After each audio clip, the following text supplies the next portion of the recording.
say kudos to all of the faith group leaders in the room, because I think that that's a group of people who are protective factors for our kids. Like you just touched on a really great topic. Like sometimes our kids maybe don't want to listen to us because we're the parents, or you're the assistant principal, or whatever it is. But these faith group leaders, or that coach, Boys and Girls Club too. or Boys and Girls Club, yes. Though that's a group of people that I really feel like are protective factors for our kids. And I have to ask you, would it bother you if that is the person who got through to your daughter? Wouldn't you just be, yeah. Anybody get through our Right. I'm right there with you. Yeah, and so we're seeing this kind of just emerge in so many different ways. The groups that we get in front of, really, it depends, right? They're all different, but I guess if we can get the information out there, it's better than nothing, you know. And okay. So when I was reading on the internet again last month about vaping and stuff, and you go to the comments and people are really nasty and they are really angry that you're saying anything negative about it. Mm-hmm. I mean, to the point where it's like, okay, I mean, go ahead, do what you're doing, but stop. What's that response? I mean, I'm doing it, but why do I have to convince you that it is perfectly fine? I think because people foresee policy change. People foresee regulation and policy change. Even like the CEO of Jewel, she specifically says, you know, we are not targeting towards youth. Yeah. But when you lay out all of their marketing techniques, they all have youth individuals in them. Oh, she's 18. Really? Is she really 18? So, like, how old do you think that girl is that's doing the vaporware? 16. I mean, yeah, it's really hard to tell. Yeah, but also too, the different trends that have come out as well are clear that they're primarily targeted towards youth, just like anything else. You know, like different jewelry and things like that. These products ultimately, they're made to be concealable, and you know, the companies know that. I have a question about the T21 movement. So is that going to be just cigarettes then, or is that all nicotine? Tobacco. Tobacco. Yep, so it encapsulates all tobacco. But not nicotine. So it will encapsulate nicotine as well, but it also depends on the language that's put into that policy that's adopted, either by a city or county level. Do you know what I mean? So it's like, it's very... Well, because just so you all know, and I don't know how much you read the papers, but St. Cloud tried to pass a T21, and it got vetoed by the mayor. And his argument was, if you can go to war when you're 18, why can't you smoke cigarettes or smoke vape or whatever? Yep. And I think the thing that really, to me, makes a difference is that addiction piece, that the younger you are, the more it sets you up for addiction. And there's evidence about alcohol, about tobacco, about all of that stuff. The earlier you start it, the more likely you are to be stuck in it. Right. And so that's what I think the T movement needs to do, is Yeah. focus on the Absolutely, and the more research that's come out, really a lot of boards have been very, very susceptible to adopting that because they have a better understanding of it. But yeah, exactly, that was the argument. It technically passed, but that was vetoed by the mayor. So, yeah. In terms of percentage, you said the Juul is 5%. I always look for the milligrams. Yeah, 59 milligrams for the Juul. So 5% is equal to 59%. Yeah. Milligrams of nicotine? Yeah. In 1 pod. Which are all flavored. tastes like. Which are all flavored. Oh, when I pray, we all go and tear apart our teens' rooms tonight, I guess. Yeah, oh, what were you I was saying? like, when I purchased the Juul, I was told, like, you know, the top selling flavor was mango, and so, yes, apparently that's very, very good. So the FDA did come down, so he asked if they banned that. So the FDA they're trying, we should say, to crack down on some of the flavorings, but it's really, like Brenda said, right, they're gonna take a break, right? And then they're gonna come back with this hard push, very similar to big tobacco. But it could be a few years out, like, it could be like 2023 is kind of their goal when it comes to Yeah. flavoring. But, city or local level, you can add in your ordinance language of having flavors only in adult tobacco shops as well. So Brooklyn Center just recently did that as well. So only flavors can be sold at tobacco shops. So can you clarify that for me? So you have to be 21 to walk in there, or 18 to walk in those places? 21. 21. Yeah. Can you buy them online still? Yes, everything's accessible. All you do is click you're 21 and there's no. So UPS will bring it right to your door. Yeah, You get home before mom does, Yeah, so. yeah. Well, and also too, like Jenni said, couponing, right? It's unreal how many coupons. Like, oh, okay, so if I'm gonna buy this Juul device, I can get 4 free pods. You know, I mean, yeah, score, right? So yeah, it's unreal, right? And so, you know, most individuals that know how to have a phone or have a computer, you know, any form of technology really can order it, you can.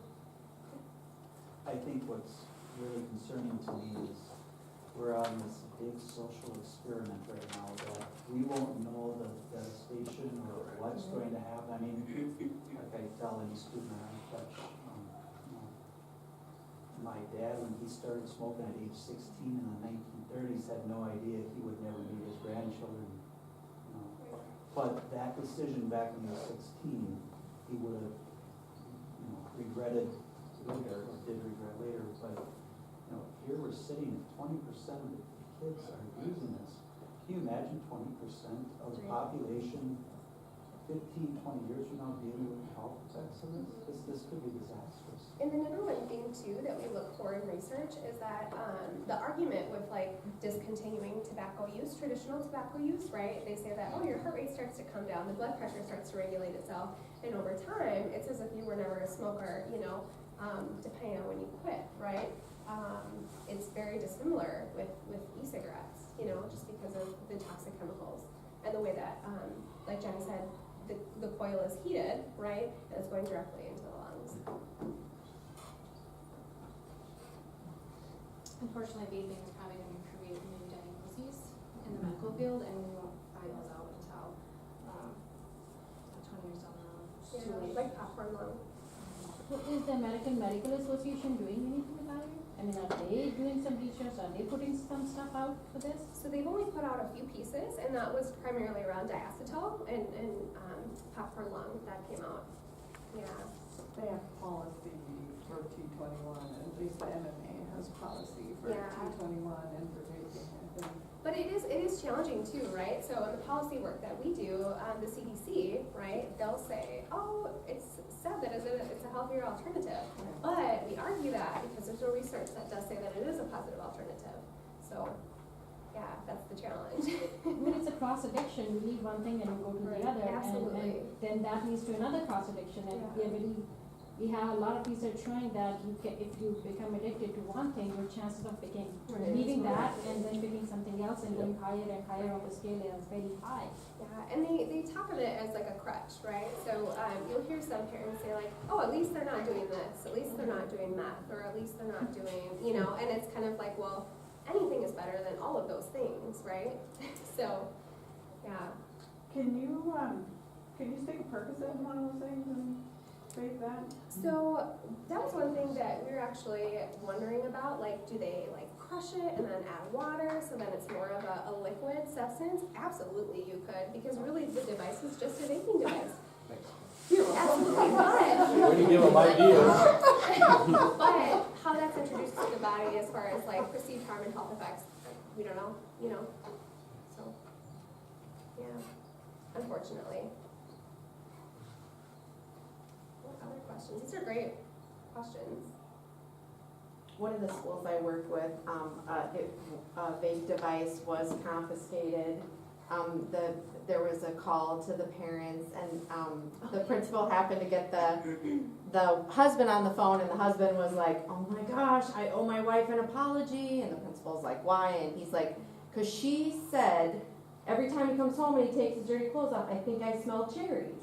And the husband's to the wife like, you're crazy, just keep doing laundry. And then he gets the phone call from the principal, confiscates the device and the cherry liquid. Yep. Yeah. So I mean, as parents, you need to get comfortable with what your kid's normal is. Even educators, even youth group providers, if something's seeming off, I mean, certainly having those conversations like Dani and Jenni alluded to are great tips. And just being that protective factor for that kid. You know, you don't know if they're gonna have that comfort level with their parents, but giving them some sort of a, you know. I've heard from a few people that there's a lot of parents buying them for their kids.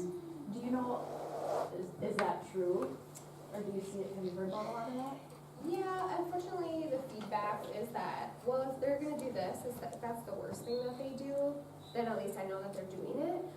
But unfortunately, it comes down to that educational piece, right? So is it an oil, is it a salt? But again, that having the toxic chemicals, what they're actually exposed to, kind of having that preconceived notion that it's just vapor, that's just water, really I think is challenging. But there's so much information out there that it's very confusing to parents. Like there's lethal lure, there's Minnesota Department of Health, American Lung Association, Clearway. So everybody right now is really trying to get a grasp on this. So I really think that people aren't sure which way to go. And a lot of the forums out there, like if you go to YouTube and just put in vape or anything like that, read through some of those comments like you were talking about. People will argue until they're blue in the face. They'll comment on every single one. Oh, it's just vapor, there's nothing harming me. There's no research out there that has been found, so yeah. And then too, you know, with the confiscation piece, right? Parents coming back into the school, if a teacher has taken away, you know, something, and saying, hey, I wanna get that back, just like a cell phone or anything else. So, yeah, it's a little bit alarming. What are the consequences outside the school if, let's say, a middle schooler is caught with an e-cig? Is there, At school or in the community? outside of school, so like just community? Do you want to take a look? It's illegal. It's, Yeah. if you're under the age of 18, it's a citable offense, whether it's in school or out of school. So we see that happen much around here? But, Are kids getting pulled over because they're looking young while they're vaping? They are? Yep. Awesome. In the cities, I was just talking with somebody, you know, when kids get their license, right, they wanna go and drive and park places and chat and, you know, you just see the clouds come out. It's no longer hotboxing, or it's a different form of hotboxing per se, so. And the consequences for mental health with nicotine, I mean, we didn't go there, but that could be disastrous for youth with the anxiety that it can make, precipitate, and the depression, and, you know, all that stuff, lack of sleep, Right. all those issues, you know, suppression of appetite, suppression of growth. Absolutely, yeah. And like Dani said, this dependence, I need this to help me get through these finals that I have coming up. Well, Yeah, you don't, you got it, you right. guys got it. Mhm. We know you can do it Yeah. without that, I mean, that's, needs to be the message. Absolutely. It's those developed behaviors that attribute to that, yeah. What else? Yeah, like Jenni kind of talked about hidden in plain sight. I mean, kind of as you guys gather as a group, I mean, let us know how we can help or supply information or what you thought was most helpful. This doesn't even scratch the surface with some of the groups that we share different information for, so, yeah, you guys let us know. You guys are kind of the drivers, so. Dani and Jenni, if there's someone out, because we'll be posting this video, if there's someone, another group or company or school district that would like you to come out and do a presentation, can they just go ahead and get a hold of you? Yep, absolutely. So do we have their PowerPoint electronically so we can connect that as well? Or- Yeah, and feel free to come up and look at some of these things if you guys have questions. Want us to? Do you have any information material for kids? Mm-hmm. Like, A brochure or something about vaping so that, you know, it's not coming from me, but it's maybe Sure. coming, something that they can see and maybe they might take it seriously?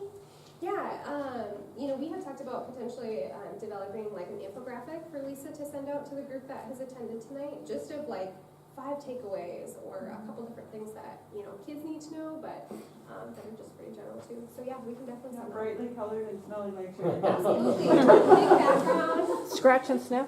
Yeah. Oh, yeah. Excellent. Thank you very, very much. You guys are gonna stay around for a little while, so if folks wanna look at things up there. Pardon? Oh, yeah, you counted all those to make sure not everyone. We have inventory, so don't worry, yeah. Our meeting next month is January 8th. January 8th, and our topic is, We don't have one yet. we don't have one yet, but we'll let you know when we have one. I called ahead of time. Thank you all very, very much. Were you